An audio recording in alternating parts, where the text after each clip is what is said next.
14ই August জনৈক সুদীপ ঘোষের বাড়িতে একটি চুরিকাণ্ড সংঘটিত হয়। জানা যায়, ঘটনার দিন সুদীপ ঘোষের পরিবারের কেউ বাড়িতে ছিলেন না। চোরেরা স্বর্ণালংকার সহ মোবাইল চুরি করে নিয়ে যায়। পরবর্তী সময়ে পূর্ব আগরতলা থানায় অভিযোগ দায়ের করা হলে পূর্ব আগরতলা থানার ভারপ্রাপ্ত আধিকারিক রানা চ্যাটার্জি এবং তার তদন্তকারী দল গোপন সূত্রের ভিত্তিতে দুই চোরকে আটক করে এবং তাদের কাছ থেকে দূরে যাওয়া স্বর্ণালংকার সহ মোবাইল উদ্ধার করে।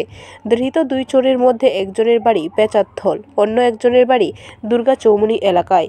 ধৃত দুই চোরের নাম সাগর দেবনাথ এবং রাজু চাকমা। গত 14 তারিখ দিনের বেলা সুদীপ ঘোষের বাড়ি থেকে একটি চুরির ঘটনা ঘটে। ওনারা তখন বাড়িতে ছিলেন না। তখন ওনার বাড়ি থেকে কিছু সোনার জিনিস, একটি মোবাইল চুরি করে চোরেরা নিয়ে যায়। পরবর্তী সময় এই ঘটনাটি থানাকে জানানোর পর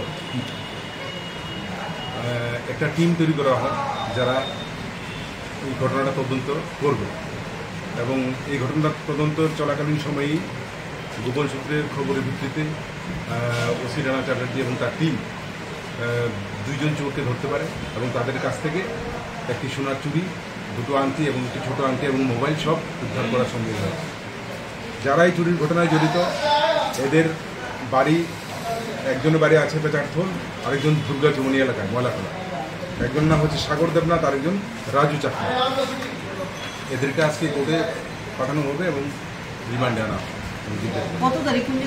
14 তারিখ Dhaleshwar road number 2। Bureau report, খবর ত্রিপুরা।